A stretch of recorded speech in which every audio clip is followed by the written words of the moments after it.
paz do Senhor, meu amado. Bem-vindo de volta à nossa escola bíblica. Nós estamos quase no finalzinho da segunda carta de Paulo aos Tessalonicenses. Então pega a sua Bíblia, pega o seu caderno de estudos, ora o Senhor, pede a Ele discernimento, entendimento, conhecimento, sabedoria, pede a Ele proteção para que nós possamos desvendar dos seus mistérios.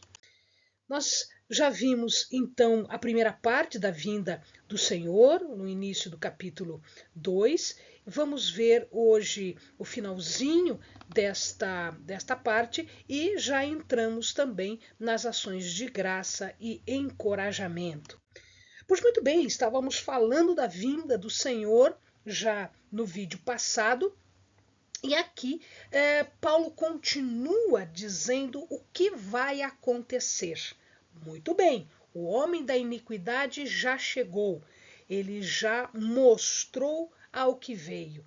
E então, neste ponto, aparecerá o Senhor Jesus. E Paulo diz que ele vai matar este homem da iniquidade com o sopro da sua boca. Isso faz referência a Isaías 11:4, que diz o seguinte: mas julgará com justiça aos pobres e repreenderá com equidade aos mansos da terra. Mas ferirá a terra com a vara de sua boca e com o sopro dos seus lábios matará ao ímpio. Pois bem, então aqui Paulo está utilizando uma passagem de Isaías para dizer que o Senhor, com o seu sopro, que é poderoso, ele vai destruir o homem rebelde, tornando-o incapaz de fazer qualquer coisa. É interessante que Paulo também nos explica que este homem da iniquidade, ele virá com um poder. Este homem, ele estará inspirado por Satanás. O resultado das suas ações vem de um poder que ele recebe do próprio Satanás para fazer estas obras poderosas, esses sinais e estes prodígios. E é interessante aqui que o próprio Senhor nos fala a respeito de um cuidado que nós temos que ter. Em Marcos 13:22, o Senhor nos diz que, veja, naquela época, no final, portanto, se levantarão falsos cristos e falsos profetas e farão sinais e prodígios para enganarem, se for possível, até mesmo os escolhidos. E isto também João nos fala lá em Apocalipse. Apocalipse 13:14. Ele diz: e faz grandes sinais, de maneira que até fogo faz descer do céu à terra, à vista dos homens. E engana os que habitam na terra com sinais que lhe for permitido que fizesse em presença da besta, dizendo aos que habitam na terra que fizessem uma imagem à besta que tinha a ferida da espada e que vivia.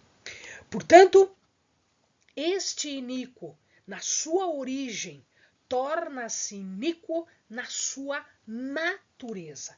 Iniquidade, rebeldia, está sendo usado aqui para significar a oposição de Deus. E esta oposição vai atingir o seu máximo nesses últimos dias, quando virá o homem da iniquidade, quando virá, por exemplo, aqui a besta, quando virá esses sinais todos pouco antes da vinda do Senhor Jesus.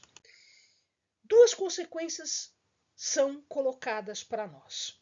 Primeiro, perceba o poder de engano que este homem da iniquidade e este Satanás, essa besta, serão capazes de fazer. Mas este poder de engano, ele só vai alcançar aqueles que não estão no caminho certo, porque o Senhor disse que enganarão até mesmo se fosse o caso, os salvos. Então, estes que não estão firmes na fé, meu querido, preste atenção nisso aqui. Quem não estiver firme na fé vai se deixar enganar pelo homem da iniquidade. Aquele que estiver no caminho da destruição será totalmente enganado pelo homem da iniquidade.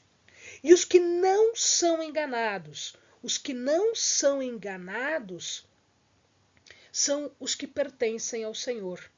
Aqueles que não são do caminho certo, que não escolheram a verdade, que não escolheram o amor à verdade, né, estes serão perdidos. Mas a responsabilidade da sua perdição é deles mesmos. Os perdidos têm responsabilidade pela sua própria perdição. Por quê? Porque eles escolheram este caminho. O caminho foi escolhido por eles. Eles não acolheram o amor, a verdade, a salvação, o Senhor. E, portanto, eles serão colhidos diretamente neste engano.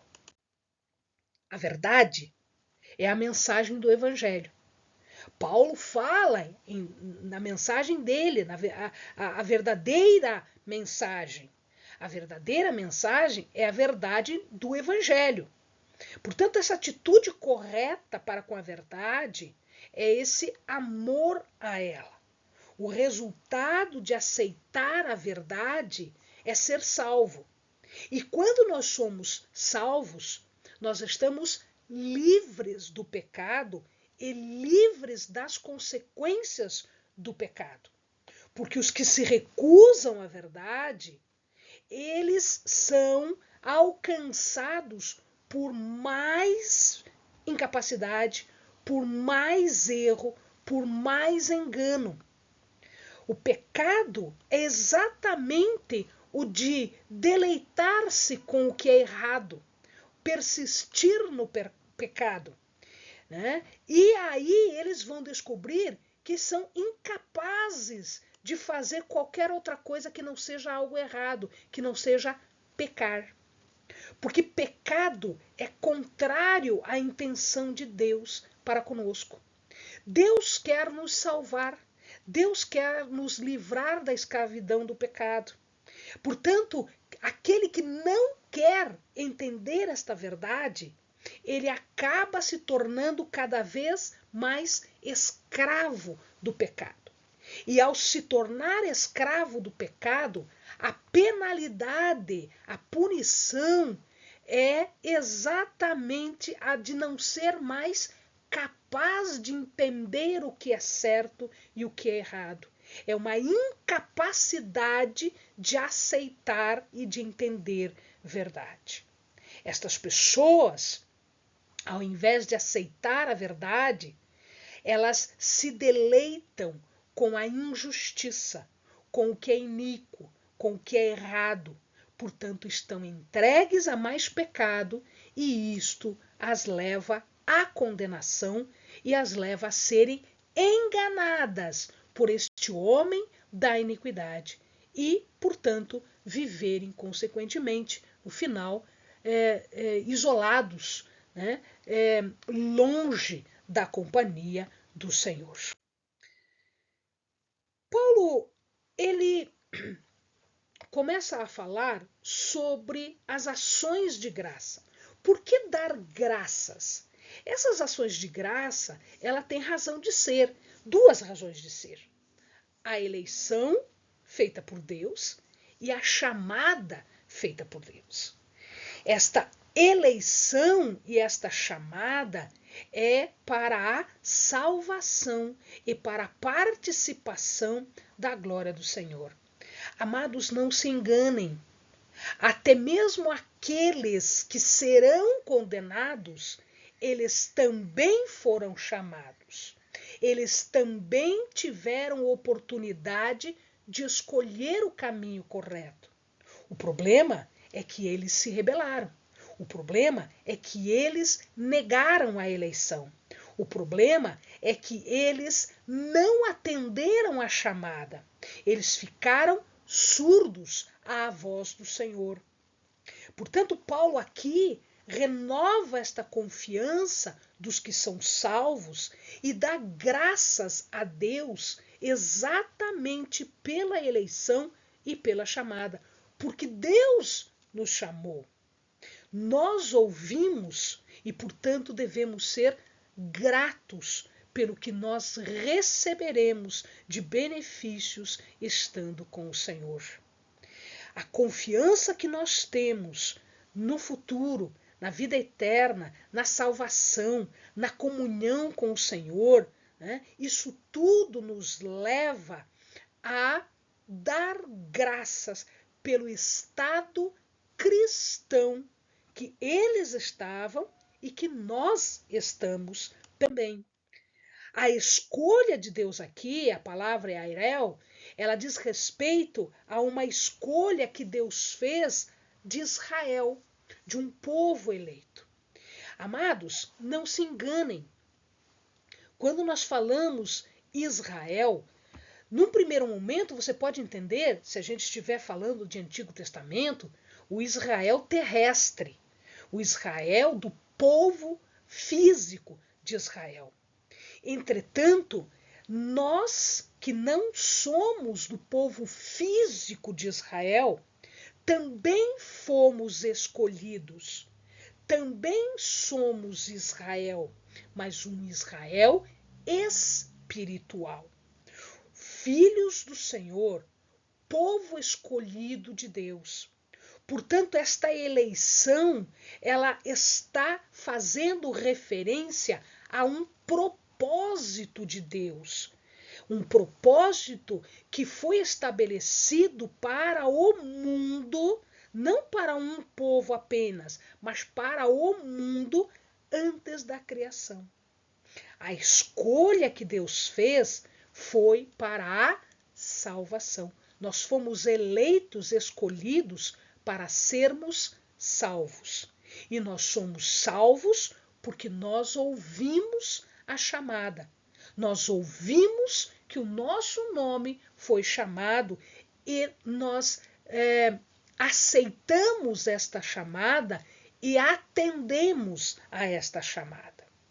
2 fatores determinam a salvação: a santificação do Espírito, que é o ato da santificação.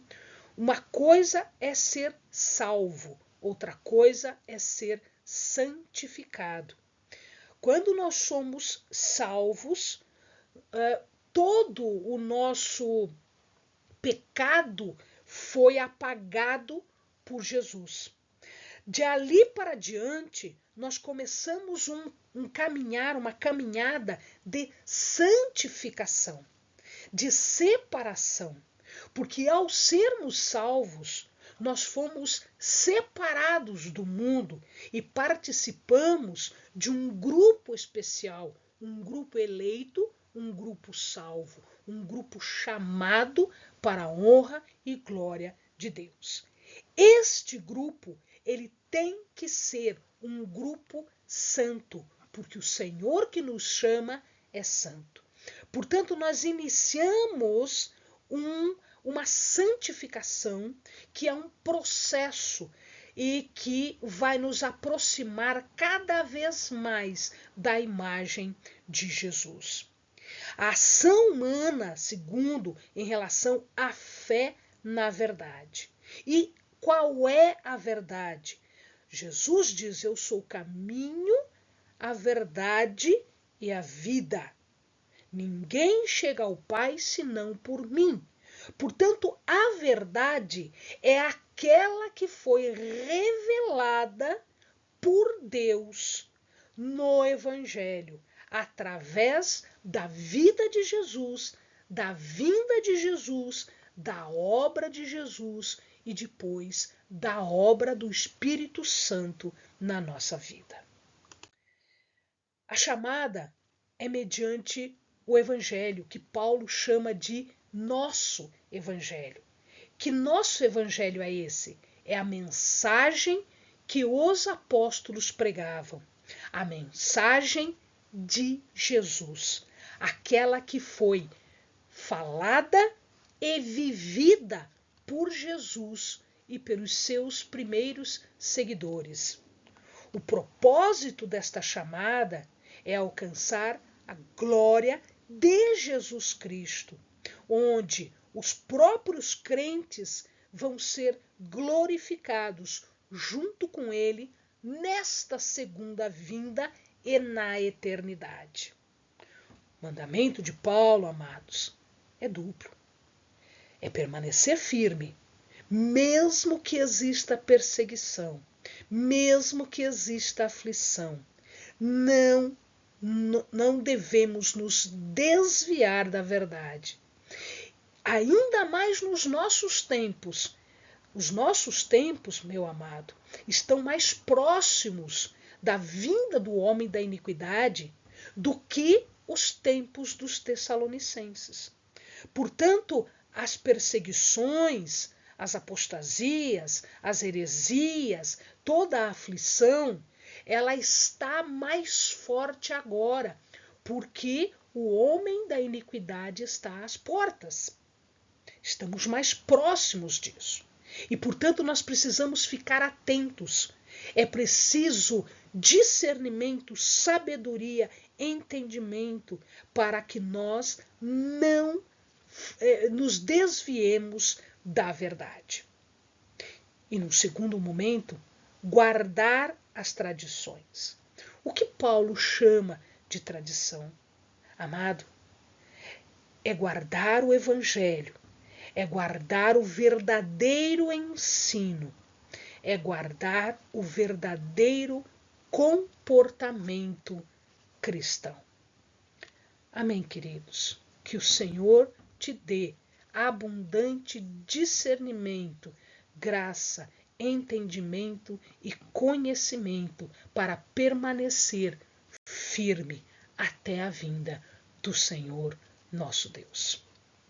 Bons estudos.